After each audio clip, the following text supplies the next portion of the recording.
ಆತ್ಮೀಯ ಸ್ಪರ್ಧಾ ಮಿತ್ರರೇ, TM ಲರ್ನಿಂಗ್ ಸೆಂಟರ್ ಯೂಟ್ಯೂಬ್ ಚಾನಲ್ಗೆ ನಿಮ್ಮೆಲ್ಲರಿಗೂ ಸ್ವಾಗತ. ಈ ವಿಡಿಯೋದಲ್ಲಿ ನಾನು ನಿಮಗೆ ಶೈಕ್ಷಣಿಕ ಮನೋವಿಜ್ಞಾನದಲ್ಲಿ ಅತಿ ಮುಖ್ಯವಾದಂತಹ ಪಾಠ ಅಂದರೆ ಕಲಿಕೆಗೆ ಸಂಬಂಧಪಟ್ಟಂತೆ ಅದರ ಮುಂದಿನ ಪಾಠ ಕಲಿಕೆಯ ಮೇಲೆ ಪ್ರಭಾವ ಬೀರುವ ಅಂಶಗಳು. ಸೊ ಈ ಒಂದು ಪಾಠದ ಬಗ್ಗೆ ನಾನು ಕೆಲವೊಂದು ಹೈಲೈಟ್ಸನ್ನು ನಿಮ್ಮೊಂದಿಗೆ ಡಿಸ್ಕಷನ್ ಮಾಡ್ತೇನೆ. ಈ ಒಂದು ಮುಖ್ಯ ಅಂಶಗಳು ನಿಮ್ಮ ಮುಂದಿನ ಪರೀಕ್ಷಾ ತಯಾರಿಗೆ ಸಾಕಷ್ಟು ಸಹಾಯವನ್ನು ಮಾಡ್ತವೆ. ಈಗ ಆಲ್ರೆಡಿ ಆ ಪಾಠವನ್ನು ನೀವು ಅನೇಕ ಪುಸ್ತಕಗಳಲ್ಲಿ ಓದಿರ್ತೀರಿ. ಸೊ ಓದಿ ಅಥವಾ BEd ಅಲ್ಲೂ ಕೂಡ ಲೆಸನನ್ನು ಕೇಳಿರ್ತೀರಿ. ಆದಾಗ್ಯೂ ಕೂಡ ಒಮ್ಮೆ ಪುನರ್ಮನನ ಮಾಡ್ತಕ್ಕಂಥದ್ದು ನಮ್ಮ ಕರ್ತವ್ಯ ಆಗಿರೋದ್ರಿಂದ ಸೊ ಜಸ್ಟ್ ಒಂದ್ಸರಿ ರೀಕ್ಯಾಪ್ಚುಲೇಷನ್ ಮಾಡ್ಕೊಳ್ಳೋಣ ಅಂತ ಹೇಳ್ತಾ ಈ ಒಂದು ವಿಡಿಯೋವನ್ನು ಪ್ರಾರಂಭ ಮಾಡ್ತಾ ಇದ್ದೀನಿ. ಸೊ ನೀವು ಯಾರೆಲ್ಲ ಸಬ್ಸ್ಕ್ರೈಬ್ ಮಾಡದಲ್ಲೇ ವಿಡಿಯೋಗಳನ್ನು ನೋಡ್ತಾ ಇದ್ದೀರಿ, ಈಗಲೇ ಸಬ್ಸ್ಕ್ರೈಬ್ ಮಾಡಿ ಮತ್ತು ಮುಂದಿನ ವಿಡಿಯೋಗಳನ್ನು ಮಿಸ್ ಮಾಡದೆ ನೀವು ಇದರಿಂದ ನೋಡ್ಬೋದು. ಇದಕ್ಕಾಗಿ ನೀವು ಯಾವುದೇ ಹಣವನ್ನು ಕೊಡಬೇಕಾಗಿಲ್ಲ.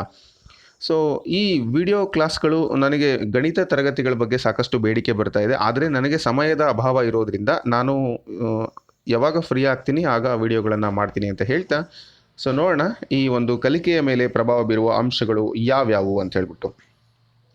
ಸೊ ಅದರಲ್ಲಿ ಕಲಿಕೆ ಮೇಲೆ ಪ್ರಭಾವ ಬೀರ್ತಕ್ಕಂಥ ಅಂಶಗಳಲ್ಲಿ ಮುಖ್ಯವಾಗಿ ಎರಡಿದ್ದಾವೆ. ಒಂದು ಧನಾತ್ಮಕ ಅಂಶಗಳು, ಇನ್ನೊಂದು ಋಣಾತ್ಮಕ ಅಂಶಗಳು. ಅಂದರೆ ಪಾಸಿಟಿವ್ ಮತ್ತು ನೆಗೆಟಿವ್ ಎರಡೂ ಕೂಡ ಇದ್ದಾವೆ. ಸೊ ಅದರಲ್ಲಿ ಧನಾತ್ಮಕ ಅಂಶಗಳು ಯಾವ್ಯಾವು ಅಂತ ನೀವು ಕೇಳೋದಾದರೆ ಅದಕ್ಕೆ ಉತ್ತರ ಅಭಿಪ್ರೇರಣೆ, ಆಸಕ್ತಿ, ಅವಧಾನ, ಸ್ಮೃತಿ ಮತ್ತು ಕಲಿಕಾ ವರ್ಗಾವಣೆ. ಸೊ ಇವೆಲ್ಲ ಧನಾತ್ಮಕ ಅಂಶಗಳು. ಕಲಿಕೆಯ ಧನಾತ್ಮಕ ಅಂಶಗಳಲ್ಲಿ ಈ ಕೆಳಗಿನ ಯಾವುದು ಅಲ್ಲ ಅಂತ ಕೇಳ್ತಾರೆ. ಅದರಲ್ಲಿ ಅಭಿಪ್ರೇರಣೆ, ಆಸಕ್ತಿ, ಸ್ಮೃತಿ ಮತ್ತು ಆಯಾಸ ಅಂತ ಕೊಟ್ಟಿರ್ತಾರೆ. ಸೊ ನೀವು ಅಲ್ಲಿ ಆಯಾಸ ಅಂತ ತಗೋಬೇಕು, ಯಾಕಂದರೆ ಅದು ಋಣಾತ್ಮಕ ಅಂಶ. ಸೊ ನಾವು ಪ್ರಶ್ನೆಗಳನ್ನು ಯಾವ ರೀತಿ ಬೇಕಾದರೂ ಕೇಳ್ಬೋದು. ಸೊ ನೀವು ಅದರ ಬಗ್ಗೆ ಒಂದು ಸರಿಯಾದ ಜ್ಞಾನ ಇದ್ದರೆ ನೀವು ಉತ್ತರವನ್ನು ತಪ್ಪಿಲ್ದೇ ಹಾಕ್ಬೋದು. ಇನ್ನು ಋಣಾತ್ಮಕ ಅಂಶಗಳು ನಾನು ಆಗಲೇ ಹೇಳಿದಂಗೆ ಆಯಾಸ, ಮರೆವು, ನಿರಾಸೆ, ದೈಹಿಕ ಮತ್ತು ಮಾನಸಿಕ ಅನಾರೋಗ್ಯ. ಸೊ ಇಲ್ಲಿ ಆರೋಗ್ಯ ಅಂದರೆ ಅಲ್ಲೇ ಅದು ಧನಾತ್ಮಕ ಆಗುತ್ತೆ, ಇದು ಅನಾರೋಗ್ಯ ಅದು ಕಲಿಕೆಯ ಋಣಾತ್ಮಕ ಅಂಶಗಳಿಗೆ ಸಂಬಂಧಪಡುತ್ತೆ. ಅದರಲ್ಲಿ ಧನಾತ್ಮಕ ಅಂಶಗಳಲ್ಲಿ ಮೊದಲನೇದು ಬಂದು ಅಭಿಪ್ರೇರಣೆ. ಸೊ ಅಭಿಪ್ರೇರಣೆ ಬಗ್ಗೆ ಈಗ ಮಾತಾಡೋಣ. ಅಭಿಪ್ರೇರಣೆ ಅಂತ ಹೇಳಿದರೆ ಇಂಗ್ಲೀಷ್ನಲ್ಲಿ ಅದನ್ನು ನಾವು ಮೋಟಿವೇಶನ್ ಅಂತೇಳಿ ಕರಿತೀವಿ. ಸೊ ಅಭಿಪ್ರೇರಣೆ ಅಥವಾ ಮೋಟಿವೇಶನ್ ಇದು ಬಂದು ಮೂಲವಾಗಿ ಇದು ಲ್ಯಾಟಿನ್ ಭಾಷೆಯ ಪದ. ಲ್ಯಾಟಿನ್ ಭಾಷೆಯ ಮೂವರ್ಸ್ ಅಂತಕ್ಕಂಥ ಒಂದು ಪದದಿಂದ ಬಂದಿದೆ. ಮೋಟಿವೇಶನ್ಗೂ ಮೂವರ್ಸ್ಗೂ ಒಂದು ಸಂಬಂಧ ಇದೆ. ಮೂವರ್ಸ್ ಅಂದರೆ ಏನರ್ಥ? ಚಲಿಸುವ ಕಡೆಗೆ ಅಥವಾ ಚಲಿಸುವಂತೆ ಮಾಡು, ಕಾರ್ಯೋನ್ಮುಖವಾಗುವಂತೆ ಮಾಡು, ಕ್ರಿಯಾಶೀಲಗೊಳಿಸು ಅಂತಕ್ಕಂಥದ್ದು ಅರ್ಥ ಬರುತ್ತೆ. ಅದರಲ್ಲಿ ಕೆಲವು ಶೈಕ್ಷಣಿಕ ಮನೋವಿಜ್ಞಾನಿಗಳು ಅಂದರೆ ಕೆಲವೊಂದು ಡೆಫಿನೇಷನ್ಸನ್ನು ಹೇಳಿದ್ದಾರೆ. ಆಸಕ್ತಿ ಕೆರಳಿಸುವ ಮತ್ತು ಕಲಿಕೆಯನ್ನು ಉತ್ತೇಜಿಸುವ ಅಂಶವೇ ಈ ಒಂದು ಅಭಿಪ್ರೇರಣೆ ಅಂತ ಕ್ರೋರವರು ಹೇಳಿದ್ದಾರೆ. ಹಾಗೆ ಅನೇಕ ಶೈಕ್ಷಣಿಕ ಮನೋವಿಜ್ಞಾನಿಗಳು ಹೇಳಿದ್ದಾರೆ. ಇನ್ನು ಬರ್ನಾರ್ಡ್ ರವರ ಒಂದು ಹೇಳಿಕೆಯನ್ನು ನೋಡೋದಾದರೆ ವ್ಯಕ್ತಿಯನ್ನು ಗುರಿ ಸಾಧನೆಗೆ ಕ್ರಿಯಾಶೀಲಗೊಳಿಸುವ ಅಂಶವೇ ಅಭಿಪ್ರೇರಣೆ ಅಂತ ಅವರು ಹೇಳಿದ್ದಾರೆ. ಈಗ ನಿಮಗೆ ಪ್ರಶ್ನೆ ಈ ಥರ ಬರ್ಬೋದು, ವ್ಯಕ್ತಿಯನ್ನು ಗುರಿ ಸಾಧನೆಗೆ ಕ್ರಿಯಾಶೀಲಗೊಳಿಸುವಂತಹ ಅಂಶ ಅಭಿಪ್ರೇರಣೆ. ಈ ಒಂದು ಹೇಳಿಕೆ ನೀಡಿದ ಮನೋವಿಜ್ಞಾನಿ ಸ್ಕಿನ್ನರ್, ಮ್ಯಾಸ್ಲೋ ಮತ್ತು ಬರ್ನಾರ್ಡ್ ಅಥವಾ ಕ್ರೋ ಈ ರೀತಿ ಕೊಟ್ಟಿರ್ತಾರೆ. ಸೊ ನೀವು ಸರಿಯಾದ ಉತ್ತರ ಬರ್ನಾರ್ಡ್ ಅಂಥೇಳಿ ಆಯ್ಕೆ ಮಾಡ್ಕೊಳ್ಬೇಕು. ಇವು ಉತ್ತಮ ಅಂತ ಅನಿಸಿದ್ರಿಂದ ನಾನು ಇವನ್ನ ಆಯ್ಕೆ ಮಾಡ್ಕೊಂಡಿದ್ದೀನಿ. ಇನ್ನು ಸ್ಕಿನ್ನರ್ ಅವರು ಕೂಡ ಒಂದು ಮಾತನ್ನು ಹೇಳಿದ್ದಾರೆ, ಅದನ್ನು ಕೂಡ ಈ ಸಂದರ್ಭದಲ್ಲಿ ರಿಪೀಟ್ ಮಾಡ್ತೀನಿ. ಅವರು ಶಾಲಾ ಕಲಿಕೆಯಲ್ಲಿ ಅಭಿಪ್ರೇರಣೆಯು ಅಪೇಕ್ಷಿತ ವರ್ತನೆಯನ್ನು ಹುರಿದುಂಬಿಸುವ, ಪೋಷಿಸುವ ಮತ್ತು ನಿರ್ದೇಶಿಸುವುದನ್ನು ಒಳಗೊಳ್ಳುತ್ತದೆ ಅಂತ ಹೇಳಿದ್ದಾರೆ. ಸೊ ಅದು ಬಹಳ ಇಂಪಾರ್ಟೆಂಟ್, ಅದನ್ನು ಕೂಡ ನೀವು ನೆನ್ಪಿಟ್ಕೊಳ್ಳಿ ಅಂತ ಹೇಳ್ತಾ ಮುಂದಿನ ಅಂಶಗಳಿಗೆ ಹೋಗ್ತೀನಿ. ಅಭಿಪ್ರೇರಣೆಯಲ್ಲಿ ಪ್ರಮುಖವಾಗಿ ಎರಡು ವಿಧ ಇದ್ದಾವೆ. ಒಂದು ಆಂತರಿಕ ಅಭಿಪ್ರೇರಣೆ, ಇನ್ನೊಂದು ಬಾಹ್ಯ ಅಭಿಪ್ರೇರಣೆ. ಸೊ ಅಭಿಪ್ರೇರಣೆಯಲ್ಲಿ ಎರಡು ವಿಧ ಪ್ರಮುಖವಾಗಿ. ಒಂದು ಆಂತರಿಕ internal motivation and external motivation ಅಂತ ಕರಿತೀವಿ. ಆಂತರಿಕ ಅಭಿಪ್ರೇರಣೆ ಅಂದರೆ ವ್ಯಕ್ತಿ ತಾನೇ ಪ್ರೇರಿತನಾಗಿ ಚಟುವಟಿಕೆಯಲ್ಲಿ ತೊಡಗ್ತಕ್ಕಂಥದ್ದು. ಅಂದರೆ ನಿಮಗೆ ಪ್ರೇರಣೆ ವ್ಯಕ್ತಿಯ ಒಳಗಿನಿಂದಲೇ ಬರುತ್ತೆ ಅಥವಾ ವಿದ್ಯಾರ್ಥಿ ತನ್ನ ಆತ್ಮಸಂತೋಷಕ್ಕಾಗಿ ಒಂದು ಚಟುವಟಿಕೆಯಲ್ಲಿ ತೊಡಗ್ತಕ್ಕಂಥದ್ದು. ಸೊ ಅದರಿಂದ ಅವನು ಒಂದು ತೃಪ್ತಿಯನ್ನು ಪಡ್ತಕ್ಕಂಥದ್ದು. ಫಾರ್ ಎಕ್ಸಾಂಪಲ್ ಊಟ, ಇದು ಎಂತಹ ಪ್ರೇರಣೆ? ಆಂತರಿಕ ಪ್ರೇರಣೆ. ನಿದ್ರೆ, ವಿಶ್ರಾಂತಿ, ಆಟ, ಸೊ ಹಸಿವು, ಬಾಯಾರಿಕೆ ಇವೆಲ್ಲವೂ ಕೂಡ ಆಂತರಿಕ ಪ್ರೇರಣೆಗಳಾಗಿರ್ತವೆ. ಅಂದರೆ ನಮ್ಮ ದೇಹಕ್ಕೆ ಬೇಕು ಮತ್ತು ಅವನ ಮನಸ್ಸಿಂದನೂ ಕೂಡ ನಾವು ತೃಪ್ತಿ ಪಡುವಂಥ ಕೆಲಸಗಳನ್ನು ಮಾಡ್ತೀವಿ. ಇನ್ನು ಹಾಡುವುದು ಅಂದರೆ ಈಗ ಸಿಂಗಿಂಗ್ ಮಾಡ್ತಕ್ಕಂಥದ್ದು ವ್ಯಕ್ತಿಗೆ ಆನಂದವನ್ನು ನೀಡುತ್ತೆ. ಸೊ ಇದು ಆಂತರಿಕ ಪ್ರೇರಣೆಯಿಂದ ಆಗುತ್ತೆ. ಯಾಕೆ ಆ ವ್ಯಕ್ತಿ ಚೆನ್ನಾಗಿ ಆಡ್ತಾನೆ, ಈಗ ಬಾಲಸುಬ್ರಹ್ಮಣ್ಯಂ ಅವರು ಆಡ್ತಾರೆ ಯಾಕೆ, ಅಥವಾ ವಿಜಯ್ ಪ್ರಕಾಶ್ ಅವರು ಆಡ್ತಾರೆ, ರೆಹಮಾನ್ ರವರು ಆಡ್ತಾರೆ ಅಂದರೆ ಅವರು ಮೊದಲು ತೃಪ್ತಿಯನ್ನು ಪಟ್ಕೊಳ್ತಾರೆ, ಆಂತರಿಕವಾಗಿ ಪ್ರೇರಣೆಯನ್ನು ಹೊಂದಿರ್ತಾರೆ, ನಂತರ ಅದು ನಮಗೆ ತುಂಬ ಇಷ್ಟ ಆಗುತ್ತೆ. ಇನ್ನು ಸೋನು ನಿಗಮ್ ಅವರ ಬಗ್ಗೆ ನಾನು ಹೇಳೋದೇ ಬೇಕಾಗಿಲ್ಲ. ಹಾಗೆಯೇ ಶಿಕ್ಷಕನಿಗೆ ಬೋಧನೆ ತೃಪ್ತಿಯನ್ನು ನೀಡುತ್ತದೆ. ನಾನು ಪಾಠ ಮಾಡೋದ್ರಿಂದ, ಈಗ ನನಗೆ ಫಾರ್ ಎಕ್ಸಾಂಪಲ್, ಸರ್ ನಾನು ಇದು ನಾಳೆ ನಿಮ್ಮ ಕಡೆಯಿಂದನೇ ಸಾಕಷ್ಟು ಸರಿ ಕೇಳಿಬಿಟ್ಟಿದ್ದೀನಿ, ಅಥವಾ ಇನ್ನೊಬ್ಬರು ಕ್ಲಾಸ್ ಮಾಡಿದ್ರು ಸರ್, ಇನ್ನೊಂದು ವಿಡಿಯೋದಲ್ಲಿ ನೋಡಿದ್ದೀನಿ, ಅಥವಾ ನಮ್ಮ ತರಗತಿಯಲ್ಲಿ ಕೇಳಿದ್ದೀನಿ, ಅದೆಲ್ಲ ಇರುತ್ತೆ. ಆದರೂ ಕೂಡ ಬೋಧನೆ ಅಂತಕ್ಕಂಥದ್ದು ಒಂದು ದಿನ ಇದ್ದಂಗೆ ಇನ್ನೊಂದು ದಿನ ಇರೋದಿಲ್ಲ. ಸೊ ಶಿಕ್ಷಕ ತನ್ನ ಬೋಧನೆಯಲ್ಲಿ ತೃಪ್ತಿಯನ್ನು ಪಡ್ಕೊಳ್ಳೋದೇನಿದೆಯಲ್ಲ, ಅದು ಆಂತರಿಕ ಪ್ರೇರಣೆ ಆಗತ್ತೆ. ಇನ್ನು ಬಾಹ್ಯ ಪ್ರೇರಣೆಗೆ ಬರ್ತೀನಿ. ಬಾಹ್ಯ ಅಭಿಪ್ರೇರಣೆ ಇಲ್ಲಿ ಬಾಹ್ಯ ಒತ್ತಡಗಳಿಂದ ಪ್ರೇರಿತಗೊಂಡು ಕ್ರಿಯಾಶೀಲಗೊಳ್ತಕ್ಕಂತಹ ಒಂದು ಚಟುವಟಿಕೆ ಆಗಿರುತ್ತೆ. ಅಂದರೆ ಹೊರಗಿನ ಒಂದು ಆಕರ್ಷಣೆಗೆ ಸಂಬಂಧಪಟ್ಟಂತೆ ಅವನು ಏನು ಮಾಡ್ತಾನೆ, ತನ್ನ ಲಾಭಕ್ಕೋಸ್ಕರ ಚಟುವಟಿಕೆಗಳನ್ನು ಮಾಡ್ತಕ್ಕಂಥದ್ದು. ಲಾಭ ಏನಾದರೂ ಆಗಿರ್ಬೋದು, ಬಹುಮಾನ ಆಗಿರ್ಬೋದು, ಹಣ ಆಗಿರ್ಬೋದು, ಅಥವಾ ಇನ್ನೇನೋ ಆಗಿರ್ಬೋದು. ಸೊ ಇದು ಒಂದು ಲಾಭ, ಅದಕ್ಕೋಸ್ಕರ. ಅಥವಾ ಸ್ಪರ್ಧೆ, ಈಗ ಸ್ಪರ್ಧೆಯಲ್ಲಿ ಗೆಲ್ಲಬೇಕು ಅಂತಕ್ಕಂಥದ್ದು, ಮತ್ತು ಬಹುಮಾನವನ್ನು ಪಡಿಬೇಕು ಅಂತಕ್ಕಂಥದ್ದು, ಹೊಗಳಿಸ್ಕೊಳ್ಬೇಕು, ತೆಗೆಳಿಸ್ಕೊಳ್ತಕ್ಕಂಥದ್ದು, ಹಾಗೆ ಬೈತಾರೆ ಅಂತ ಹೇಳಿ. ಈಗ ನೋಡಿ, ಮಕ್ಕಳು ಓದೋದು ಬರೀ ಬೈತಾರೆ ಅಂತ ಹೇಳಿ, ಟೀಚರ್ ನೋಡ್ತಾರೆ ಅಂತ ತಕ್ಷಣ ಬುಕ್ ಇಟ್ಕೊತಾರೆ, ಇಲ್ಲಾಂದರೆ ಆರಾಮಾಗಿ ಆಟ ಆಡ್ತಾ ಕೂತಿರ್ತಾರೆ. ಹಾಗೆ ಪ್ರಶಸ್ತಿಯನ್ನು ಪಡೀಲಿಕ್ಕೆ ದಂಡನೆ ಮತ್ತು ಸಹಕಾರ, ಇವೆಲ್ಲವೂ ಕೂಡ ಬಾಹ್ಯ ಅಭಿಪ್ರೇರಣೆಗೆ ಸಂಬಂಧಪಟ್ಟಂಥ ಚಟುವಟಿಕೆಗಳಾಗಿರ್ತವೆ. ಇನ್ನು ಶಿಕ್ಷಣ ಕ್ಷೇತ್ರದಲ್ಲಿ ನೋಡೋದಾದರೆ ಬೋಧನೆಯಲ್ಲಿ ತೊಡಗೋದ್ರಿಂದ, ಅಂದರೆ ನಾವು ಪಾಠ ಮಾಡೋದ್ರಿಂದ, ನಮಗೆ ಶಾಲೆಯಲ್ಲಿ ಅಥವಾ ಸ್ಕೂಲ್ಗಳಲ್ಲಿ ಟ್ಯುಟೋರಿಯಲ್ಗಳಲ್ಲಿ ಪಾಠ ಮಾಡೋದ್ರಿಂದ ನಮಗೆ ಜೀವನೋಪಾಯ ಆಗುತ್ತೆ, ನಮಗೇನೋ ಒಂದಷ್ಟು ಸಂಭಾವನೆ ಸಿಗುತ್ತೆ, ಅದರಿಂದ ನಮ್ಮ ಜೀವನ ನಡೆಯುತ್ತೆ. ಇದು ಒಂದು ಪ್ರೇರಣೆ. ಅಕಸ್ಮಾತ್ ಆ ಪ್ರೇರಣೆ ಇಲ್ಲ ಅಂದರೆ, ಸಂಭಾವನೆ ಕೊಡಲಿಲ್ಲ ಅಂದರೆ ಪಾಠ ಮಾಡ್ತೀವ ನಾವು? ನೆವರ್, ಸಾಧ್ಯನೇ ಇಲ್ಲ, ನಾವು ಹೊರಗಡೆ ಬರ್ತೀವಿ. ಸೊ ಇದು ಶಿಕ್ಷಕನಿಗೆ ಇರ್ತಕ್ಕಂಥ ಒಂದು ಬಾಹ್ಯ ಪ್ರೇರಣೆ ಅಂತ ಹೇಳ್ಬೋದು. ಆದಾಗ್ಯೂ ಕೂಡ ನಿಮ್ಗೆ ಗೊತ್ತಿರಲಿ, ಎರಡೂ ಕೂಡ ಬಹಳ ಇಂಪಾರ್ಟೆಂಟು. ಈ ಎರಡೂ ರೀತಿಯ ಪ್ರೇರಣೆಗಳು ವಿದ್ಯಾರ್ಥಿಯನ್ನು ಕಲಿಕೆಯೆಡೆಗೆ ಪ್ರಚೋದನೆಯನ್ನು ಮಾಡಿ ಉತ್ತಮ ಫಲಿತಾಂಶವನ್ನು ತಂದುಕೊಡ್ತವೆ ಅಂತ ಹೇಳಿ ಶಿಕ್ಷಕರಿಗೆ ಎರಡರ ಜ್ಞಾನ ಖಂಡಿತ ಇರಬೇಕಾಗತ್ತೆ. ಇನ್ನು ಅಭಿಪ್ರೇರಣೆಯ 4 ಹಂತಗಳು ಯಾವ್ಯಾವು ಅಂತ ನೋಡೋದಾದರೆ, ಪ್ರಮುಖವಾಗಿ ನಿಮಗೆ ಅಭಿಪ್ರೇರಣೆಯಲ್ಲಿ ಪ್ರಮುಖವಾಗಿ 4 ಹಂತಗಳು: ಶಾರೀರಿಕ, ಸಾಮಾಜಿಕ, ಮತ್ತು ಸಾಧನೆಯ ಹಂತ, ಸ್ವಮಾನ್ಯತೆ ಅಂತೇಳಿ. ಅಂದರೆ ಶಾರೀರ ಅಂತ ಹೇಳಿದರೆ ಗಾಳಿ, ನೀರು, ವಿಶ್ರಾಂತಿ, ವಸತಿ, ಬಟ್ಟೆ, ಇವೆಲ್ಲವೂ ಕೂಡ ಶಾರೀರಿಕ ಅಭಿಪ್ರೇರಣೆಗಳು. ಇನ್ನು ಸಾಮಾಜಿಕ ಅಂದರೆ ಪ್ರೀತಿ, ದಯೆ, ಪ್ರೇಮ, ಕರುಣೆ, ಸ್ಪರ್ಧೆ, ಇವು ಸಾಮಾಜಿಕ ಅಭಿಪ್ರೇರಣೆಗಳು. ಹಾಗೆ ಸಾಧನೆಯ ಹಂತ ಅಂದರೆ ಹೆಗ್ಗಳಿಕೆಯ ಪ್ರಯತ್ನ, ಇದು ಒಂದು ಯಶಸ್ಸಿನ ಒಂದು ಪ್ರಯತ್ನ. ಹಾಗೆ ಸ್ವಮಾನ್ಯತೆಯ ಅಭಿಪ್ರೇರಣೆ ಅಂದರೆ ಸ್ವಾಭಿಮಾನ ಮತ್ತು ಸ್ವಗೌರವಕ್ಕೆ ಸಂಬಂಧಪಟ್ಟಿದ್ದಾಗಿರುತ್ತೆ. ಸೊ ಇವು ಪ್ರಮುಖವಾಗಿ 4 ಹಂತಗಳು. ಸೊ ಆದರೆ ನೆಕ್ಸ್ಟು ಈ ಅಭಿಪ್ರೇರಣೆಗೆ ಸಂಬಂಧಪಟ್ಟಂತೆ ನಿಮಗೆ ಇನ್ನೂ ಸಾಕಷ್ಟು ಅಂಶಗಳಿದ್ದಾವೆ. ಬಹುಮಾನ ಮತ್ತು ಶಿಕ್ಷೆ, ಬಹುಮಾನ ಕೊಡಬೇಕು, ಶಿಕ್ಷೆಯನ್ನು ಕೂಡ ಕೊಡಬೇಕು, ಇವೆರಡೂ ಕೂಡ ಅಭಿಪ್ರೇರಣೆಯನ್ನು ಮಾಡ್ತವೆ ಅಂತಕ್ಕಂಥದ್ದು. ಹೊಗಳಿಕೆ, ತೆಗಳಿಕೆ, ಅವು ಕೂಡ ಬರ್ತವೆ. ಸೋಲು, ಗೆಲುವು, ಫಲಿತಾಂಶದ ಅರಿವು, ಸ್ಪರ್ಧೆ ಮತ್ತು ಸಹಕಾರ. ಸೊ ಇವೆಲ್ಲವೂ ಕೂಡ ಒಂದು ಪ್ರೇರಣೆಗೆ ಸಂಬಂಧಪಟ್ಟಂತೆ ಆಗ್ತವೆ. ಆಕಾಂಕ್ಷೆಯ ಮಟ್ಟ, ಇದರ ಮೇಲೆ ಮೊಟ್ಟ ಮೊದಲಿಗೆ ಹಾಪ್ ಅಂತಕ್ಕಂಥ ಜರ್ಮನಿ ಮನೋವಿಜ್ಞಾನಿಗಳು ಜೀವನದ ಗುರಿಗಳನ್ನು ಹೊಂದಿರ್ತಾರೆ ಅಂತಕ್ಕಂಥದ್ರ ಬಗ್ಗೆ ಪ್ರಯೋಗ ಮಾಡಿ ನಿಮಗೆ ತಿಳಿಸ್ಕೊಟ್ಟಿದ್ರು. ಅಹಂಭಾಗಿತ್ವ, ಹಾಗೆ ಗುರಿಯನ್ನು ರೂಪಿಸುವುದು, ಸಾಧನೆಯ ಅಗತ್ಯತೆ. ಸೊ ಇವೆಲ್ಲವೂ ಕೂಡ ನಿಮಗೆ ಗೊತ್ತಿದೆ ಅಂತ ಭಾವಿಸ್ತಾ, ಹಾಗೆ ಶಿಕ್ಷಕನ ಪಾತ್ರ ಕೂಡ ನಿಮಗೆ ಬಹಳ ಇಂಪಾರ್ಟೆಂಟ್. ಅಲ್ಲಿ ಶಿಕ್ಷಕರು ಏನು ಮಾಡಬೇಕು, ವಿದ್ಯಾರ್ಥಿಗಳನ್ನು ಆಸಕ್ತಿ, ಅಭಿರುಚಿ, ಸಾಮರ್ಥ್ಯ ಮತ್ತು ಮನೋಭಾವನೆಗನುಗುಣವಾಗಿ ಕಲಿಕೆಯ ಅನುಭವಗಳನ್ನು ಒದಗಿಸಬೇಕು, ಅಭಿಪ್ರೇರಣೆಯನ್ನು ಮಾಡಬೇಕು ಅಂತಕ್ಕಂಥದ್ದು ಬಹಳಷ್ಟು ಇಂಪಾರ್ಟೆಂಟು. ಹಾಗೆ ಸಂದರ್ಭೋಚಿತವಾಗಿ ತರಗತಿಯಲ್ಲಿ ಪುನರ್ಬಲನಗಳನ್ನು ಬಳಸ್ಕೊಳ್ಬೇಕು, ಇದು ಬಹಳ ಇಂಪಾರ್ಟೆಂಟ್ ಆಗಿ ನೀವು ಮಾಡಬೇಕಾಗಿರುವಂಥ ಕೆಲಸ. ಇನ್ನು ಸಹಕಾರಕ್ಕೆ ಬಂದರೆ, ವಿದ್ಯಾರ್ಥಿಗಳ ಮಧ್ಯೆ ಪರಸ್ಪರ ಸಹಕಾರ ಮನೋಭಾವ ಏರ್ಪಡುವಂತೆ ನೋಡಿಕೊಳ್ಬೇಕು. ಸೊ ಹಾಗೆ ಆರೋಗ್ಯಕರ ಸ್ಪರ್ಧೆ ಇರಬೇಕು. ಇವೆಲ್ಲ ಶೈಕ್ಷಣಿಕ ನಿಹಿತಾರ್ಥಗಳು ಅಂತ ಹೇಳ್ತಾ, ಮುಂದಿನ ಕಾನ್ಸೆಪ್ಟ್ ಬಂದು ಅವಧಾನ. ಇದು ಕೂಡ ಕಲಿಕೆಯ ಮೇಲೆ ಪ್ರಭಾವ ಬೀರ್ತಕ್ಕಂಥ ಒಂದು ಪ್ರಮುಖ ಅಂಶ.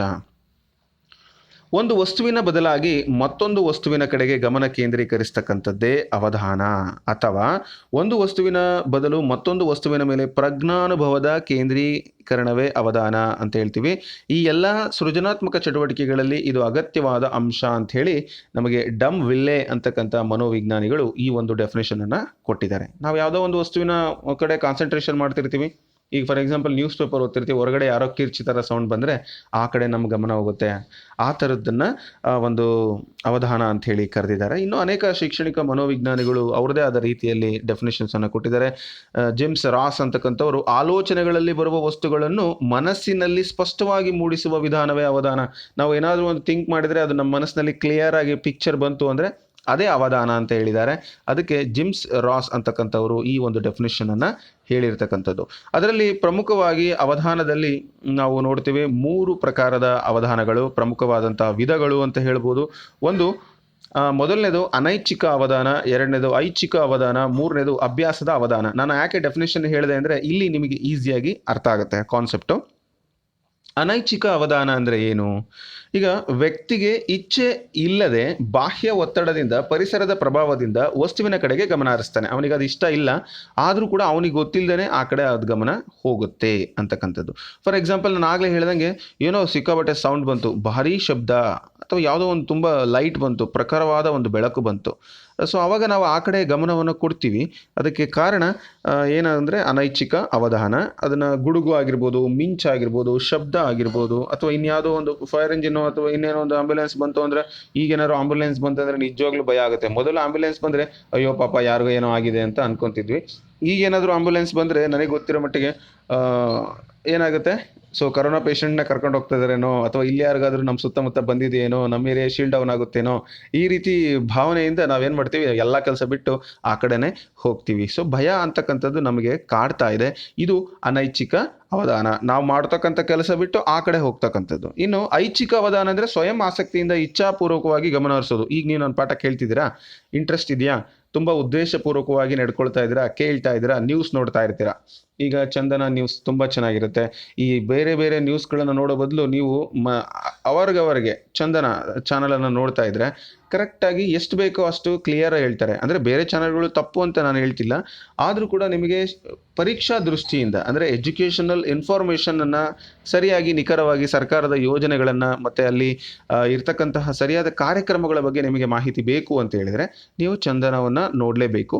ಸೊ ಆಗ ಅದರಿಂದ ಅದನ್ನು ಅವಧಾನವಾಗಿ ನೋಡೋದು ಮತ್ತು ಬರೆದಿಟ್ಕೊಳ್ಳೋದು. ಇಲ್ಲ ಬೆಸ್ಟ್ ಅಂದರೆ ನ್ಯೂಸ್ ಪೇಪರ್ಗಳನ್ನು ನೋಡಿ, ನ್ಯೂಸ್ ಪೇಪರ್ಗಳನ್ನು ಯಾವ ರೀತಿ ಪಾಯಿಂಟ್ಸ್ ಮಾಡ್ಕೊಳ್ಬೇಕು ಅಂತ ನಿಮಗೆ ಈಗ ಆಲ್ರೆಡಿ ಗೊತ್ತಿದೆ. ಸೊ ಆ ಥರ ಅವಧಾನದಿಂದ ಅದನ್ನು ನಾವು ಇಷ್ಟಪಟ್ಟು ಮಾಡೋದ್ರಿಂದ ಐಚ್ಛಿಕ ಅವಧಾನ. ಮಗು ಆಟಿಕೆ ಸಾಮಾನುಗಳನ್ನು ನೋಡುತ್ತೆ, ಇಂಟ್ರೆಸ್ಟಿಂದ ನೋಡುತ್ತೆ. ಗೃಹೋಪಯೋಗಿ ವಸ್ತುಗಳನ್ನು ತಯಾರು ಮಾಡ್ತಕ್ಕಂಥದ್ದು ಇವೆಲ್ಲವೂ ಕೂಡ ನಮ್ಮ ಆಸಕ್ತಿ, ಮನೋಧೋರಣೆ, ಅಭಿಪ್ರೇರಣೆಗೆ ಇಚ್ಛೆ ಇರ್ತದೆ. ಹಾಗಾಗಿ ಇವನ್ನ ಐಚ್ಛಿಕ ಅವಧಾನ ಅಂತ ಕರಿತೀವಿ. ದಿನಪತ್ರಿಕೆಯನ್ನು ಓದ್ತಕ್ಕಂಥದ್ದು, ಹಾಗೆ ವಿದ್ಯಾರ್ಥಿಯ ಒಂದು ಪ್ರಶ್ನೆಗಳನ್ನು ಕೇಳ್ತಕ್ಕಂಥದ್ದು. ತರಗತಿಯಲ್ಲಿ ವಿದ್ಯಾರ್ಥಿಗಳು ಪ್ರಶ್ನೆಯನ್ನು ಕೇಳೋದು ಅವಧಾನದಿಂದ. ಅಂದರೆ ಇದು ಸ್ವಯಂ ಆಸಕ್ತಿ, ಇಚ್ಛಾಪೂರ್ವಕವಾಗಿ ಇರ್ತಕ್ಕಂಥದ್ದು. ಇನ್ನೊಂದಿದೆ ಅಭ್ಯಾಸದ ಅವಧಾನ. ಯಾವಾಗಲೂ ಅಭ್ಯಾಸ ಆಗಿಬಿಟ್ಟಿರುತ್ತೆ. ಈಗ ನೀವು ರೋಡಲ್ಲಿ ಹೋಗ್ತಾ ಇದ್ದರೆ ರಿಕ್ಷಾ ಚಾಲಕ ನಿಮಗೆ ಅವನೇನು ಮಾಡ್ತಾನೆ ಅಂದರೆ ಫಸ್ಟ್ ಅಂತ ಬಂದುಬಿಟ್ಟು ಬರ್ತೀರಾ, ಆಟೋ ಬೇಕಾ ಅಂತ ಕೇಳ್ತಾರೆ. ಸೊ ಇದೆಲ್ಲವೂ ಕೂಡ ಹಾಗೆ. ಇನ್ನೊಂದು ಶಿಕ್ಷಕರು ತರಗತಿಗೆ ಪ್ರವೇಶ ಮಾಡಿದಾಗ ವಿದ್ಯಾರ್ಥಿಗಳು ಏನು ಮಾಡ್ತಿದ್ರು ಪರವಾಗಿಲ್ಲ ಎದ್ದು ನಿಂತ್ಕೊಂಡ್ಬಿಡ್ತಾರೆ. ಇದು ಕೂಡ ಅಭ್ಯಾಸ ಅವಧಾನ. ಪ್ರಾರಂಭದಲ್ಲಿ ಇಚ್ಛಾಪೂರ್ವಕ, ನಂತರ ಪುನರಾವರ್ತನೆ ಮಾಡ್ತಕ್ಕಂಥದ್ದು. ಇದು ಅಭ್ಯಾಸ ಅವಧಾನ ಆಗುತ್ತೆ. ಮೊದಲು ನಾವು ಅದನ್ನು ಬೇಕು ಅಂತ ಮಾಡ್ತಾ ಇದ್ವಿ, ನಂತರ ಅದು ಅಭ್ಯಾಸವಾಗಿ ಬದಲಾಗುತ್ತೆ. ಅದು ನಿಮಗೆ ಗೊತ್ತಿರಲಿ. ಸೊ ನೆಕ್ಸ್ಟು ಇನ್ನು ಬೆಸ್ಟ್ ಎಕ್ಸಾಂಪಲ್ ಅಂದರೆ ಬೂಟ್ ಪಾಲಿಷ್ ಮಾಡ್ತಕ್ಕಂಥ ಹುಡುಗ ಅವನ ಮುಂದೆ ಹಾದು ಹೋಗುವಂತಹ ವ್ಯಕ್ತಿಗಳ ಬೂಟ್ಗಳನ್ನೇ ನೋಡ್ತಿರ್ತಾನೆ. ಕಾರಣ ಅವನು ಅದನ್ನು ಅಭ್ಯಾಸವಾಗಿ ಮಾಡಿಕೊಂಡಿರ್ತಾನೆ. ಹಾಗೆ ನೀವು ಎಲ್ಲಾದರೂ ರಸ್ತೆಯಲ್ಲಿ ಹೋಗ್ತಿರುವಾಗ ಪ್ರತಿದಿನ ಅದೇ ಕೆಲಸವನ್ನು ಮಾಡ್ತಿದ್ದೀರಿ ಅಂದರೆ ನಿಮಗೆ ಬೇಡ ಅಂದರೂ ಕೂಡ ನೀವು ಆ ಕೆಲಸವನ್ನೇ ಮಾಡುವಂಥದ್ದು ನಿಮಗೆ ಗೊತ್ತಾಗಿರುತ್ತೆ. ಅದಕ್ಕೆ ಕಾರಣ ಅಭ್ಯಾಸ ಅವಧಾನ. ಇನ್ನು ಅವಧಾನದ ವ್ಯಾಪ್ತಿಯನ್ನು ನಾವು ಯಾವುದ್ರ ಮುಖಾಂತರ ಅಳಿಬೋದು ಅಂತೇಳಿ, ಅವಧಾನ ಎಷ್ಟಿದೆ ಎಷ್ಟಿಲ್ಲ ಅಂತಕ್ಕಂಥದ್ದನ್ನು ಅಳತೆ ಮಾಡಲಿಕ್ಕೆ ನಾವು ಟ್ಯಾಕಿಸ್ಟೋಸ್ಕೋಪ್ ಅಂತ ಹೇಳಿ ಇದನ್ನು ನೀವು ನೆನಪಿಟ್ಕೊಳ್ಬೇಕು. ಅವಧಾನದ ವ್ಯಾಪ್ತಿಯನ್ನು ಟ್ಯಾಕಿಸ್ಟೋಸ್ಕೋಪ್ ಅಂತೇಳಿ ಇದರ ಮೂಲಕ ಅಳತೆಯನ್ನು ಮಾಡ್ತೀವಿ. ಇನ್ನು ಅವಧಾನದ ಮೇಲೆ ಪ್ರಭಾವ ಬೀರುವಂಥ ಅಂಶಗಳು, ಈ ಅವಧಾನ ಹೇಗೆಲ್ಲ ಪ್ರಭಾವ ಬೀರುತ್ತೆ, ಯಾವ್ಯಾವ ಅಂಶಗಳಿಂದ ನಿರ್ಧರಿತವಾಗುತ್ತೆ ಅಂತ ನೋಡೋದಾದರೆ ಅದರಲ್ಲಿ ಆಂತರಿಕ, ವೈಯಕ್ತಿಕ ಅಂಶಗಳು ಅಂದರೆ ಆಸಕ್ತಿ ಇದ್ದರೆ, ಪ್ರೇರಣೆ ಇದ್ದರೆ, ಮನೋಧೋರಣೆಗಳು ಮತ್ತು ಮಾನಸಿಕ ಸಿದ್ಧತೆಗಳು, ಇವುಗಳಿಂದಲೂ ಕೂಡ ಅದೇನಾಗುತ್ತೆ, ಆ ಒಂದು ಅವಧಾನ ಅಭಿಪ್ರೇರಣೆಗೊಳ್ಳುತ್ತೆ ಅಥವಾ ಅದರ ಮೇಲೆ ಪ್ರಭಾವವನ್ನು ಬೀರುತ್ತೆ. ಇನ್ನು ಬಾಹ್ಯ ವಸ್ತುಗಳ ಅಥವಾ ಬಾಹ್ಯ ಅಂಶಗಳ ಮೇಲೆ ಪ್ರಭಾವ ಬೀರುತ್ತೆ ಅಂದರೆ ಪ್ರಖರತೆ, ಬಣ್ಣ, ಗಾತ್ರ, ಚಲನೆ, ವೈವಿಧ್ಯತೆ, ಬದಲಾವಣೆ, ಪುನರಾವರ್ತನೆ, ಸಾಮಾಜಿಕ ಸಲಹೆ, ನಾವೀನ್ಯತೆ. ನೋಡಿ ಇವೆಲ್ಲವೂ ಕೂಡ ಅದರ ಮೇಲೆ ಪ್ರಭಾವ ಬೀರುವಂಥ ಅಂಶಗಳು. ಅದರಲ್ಲಿ ನಾವು ಸ್ವಲ್ಪ ಯಾವುದಾದ್ರೂ ವಸ್ತುಗಳನ್ನು ಬಗ್ಗೆ ನಾವು ಚರ್ಚೆ ಮಾಡೋದಾದರೆ ನಿಮಗೆ ಬದಲಾವಣೆ ಅಂತ ನಾನು ಒಂದು ಕಾನ್ಸೆಪ್ಟನ್ನು ತಗೊಳ್ತೀನಿ. ಸೊ ಈ ಒಂದು ಬದಲಾವಣೆ ಏನಿದೆ ಇದು ಬಾಹ್ಯ ಅಭಿಪ್ರೇರಣೆ ಆಗಿರುತ್ತೆ. ಇದು ಕೂಡ ಅವಧಾನವನ್ನು ಅಂದರೆ ಫಾರ್ ಎಕ್ಸಾಂಪಲ್ ದಿನ ಇದ್ದಂಗೆ ಇರಲಿಲ್ಲ, ಏನೋ ಒಂದು ಚೇಂಜಸ್ ಇದೆ ಅಂತ ಹೇಳಿ. ಈಗ ನನ್ನ ಧ್ವನಿ ನಿಮಗೆ ಕೇಳಿಸ್ತಾ ಇದೆ, ಶಿಕ್ಷಕರ ಧ್ವನಿ ನೀವು ಕೇಳಿಸ್ಕೊಳ್ತಾ ಇದ್ದೀರಾ. ಒಂದಿನ ಇದ್ದಂಗೆ ಇನ್ನೊಂದು ದಿನ ಇರೋದಿಲ್ಲ. ಆಗ ಸ್ವಲ್ಪ ಏನಾದರೂ ಏರಿಳಿತಗಳು ಕೊಂಡು ಬಂದರೆ ಅಂದರೆ ಬದಲಾವಣೆ ಇದ್ದರೆ ನಿಮ್ಮ ಅವಧಾನ, ನಿಮ್ಮ ಗಮನ ಕೇಳಿಸುತ್ತೆ. ಕಪ್ಪು ಹಲಗೆ ಮೇಲೆ ಬಣ್ಣಗಳನ್ನು ಬಳಸೋದ್ರಿಂದ ಅವಧಾನ ನಿಮಗೆ ಇದಾಗುತ್ತೆ. ಇನ್ನೊಂದು ಬಹಳ ಇಂಪಾರ್ಟೆಂಟ್ ಆಗಿ ತೀವ್ರತೆ ಅಂದರೆ ಯಾವುದೇ ತೀವ್ರತೆ ಹೊಂದಿರುವಂಥ ಉದ್ದೀಪನ ದುರ್ಬಲ ಉದ್ದೀಪನಗಳಿಗಿಂತ ಬೇಗ ಅವಧಾನವನ್ನು ಸೆಳೆಯುತ್ತೆ. ಅಂದರೆ ಪ್ರಖರವಾದ ಬಣ್ಣಗಳು ತಿಳು ಬಣ್ಣಗಳ ಮಧ್ಯದಲ್ಲಿ ಗಮನವನ್ನು ಕೇಂದ್ರೀಕರಿಸ್ತವೆ ಅಂತಕ್ಕಂಥದ್ದು ಇದು ತೀವ್ರತೆ ಕೂಡ. ಇನ್ನು ಗಾತ್ರದಲ್ಲಿ ನಾವು ನೋಡೋದಾದರೆ ಉದ್ದೀಪನಗಳಲ್ಲಿ ಗಾತ್ರ ದೊಡ್ಡದಾಗಿರೋದು ಬಹಳ ಸುಲಭವಾಗಿ ಆಕರ್ಷಣೆಯನ್ನು ಮಾಡುತ್ತೆ. ಜಾಹೀರಾತುಗಳು, ದಿನಪತ್ರಿಕೆ ಶೀರ್ಷಿಕೆಗಳು, ಎತ್ತರವಾದ ಕಟ್ಟಡಗಳು ನಮ್ಮ ಗಮನವನ್ನು ಕೇಂದ್ರೀಕರಿಸ್ತವೆ. ಇನ್ನು ಭಿನ್ನತೆ ಬಗ್ಗೆ ನಾನು ಮಾತಾಡ್ತೀನಿ. ಯಾವ ವಸ್ತುಗಳು ಸುತ್ತಮುತ್ತಲಿನ ವಸ್ತುಗಳಿಗಿಂತ ಭಿನ್ನವಾಗಿರುತ್ತವೋ ಅದು ನಮ್ಮ ಗಮನವನ್ನು ಹೆಚ್ಚಿಗೆ ಸೆಳೆಯುತ್ತೆ. ಅಂದರೆ ಹುಡುಗರ ಗುಂಪಿನಲ್ಲಿ ಒಬ್ಬಳು ಹುಡುಗಿ ಇದ್ದರೆ ಅದು ನಮ್ಮ ಗಮನವನ್ನು ಕೇಂದ್ರೀಕರಿಸುತ್ತೆ. ಅಥವಾ ಎಲ್ಲರೂ ಹುಡುಗಿಯರಿದ್ದಾರೆ, ಒಬ್ಬ ಹುಡುಗ ಇದ್ದಾನೆ ಅಂದರೆ ಅದು ಕೂಡ ನಮ್ಮ ಗಮನವನ್ನು ಕೇಂದ್ರೀಕರಿಸುತ್ತೆ. ಅಥವಾ ತುಂಬ ಜನ ಎತ್ತರನ ವ್ಯಕ್ತಿಗಳಿದ್ದಾರೆ, ಅದರಲ್ಲಿ ಒಬ್ಬ ಕುಳ್ಳ ಇದ್ದಾನೆ ಅಂದರೆ ನಮಗೆ ಅದು ಭಿನ್ನತೆಯಾಗಿ ಕಾಣುತ್ತೆ. ಅದಕ್ಕೆ ಅದು ನಮ್ಮ ಗಮನವನ್ನು ಕೇಂದ್ರೀಕರಿಸುತ್ತೆ. ಇನ್ನು ಚಲನೆ ಅಂದರೆ ಯಾವುದು ಚಲನೆಯಲ್ಲಿ ಇರುತ್ತೋ ಅದು ನಮಗೆ ಒಂದು ಅವಧಾನವನ್ನು ಆಕಾಶಕಾಯಗಳನ್ನು ನೋಡ್ಬೇಕಾದ್ರೆ ಯಾವುದಾದ್ರೂ ಒಂದು ಚುಕ್ಕೆ ಅಥವಾ ಏನೋ ನಕ್ಷತ್ರ ಮೂವ್ ಆಗ್ತಿದ್ರೆ ಅದು ನಮ್ಮ ಗಮನವನ್ನು ಕೇಂದ್ರೀಕರಿಸುತ್ತೆ.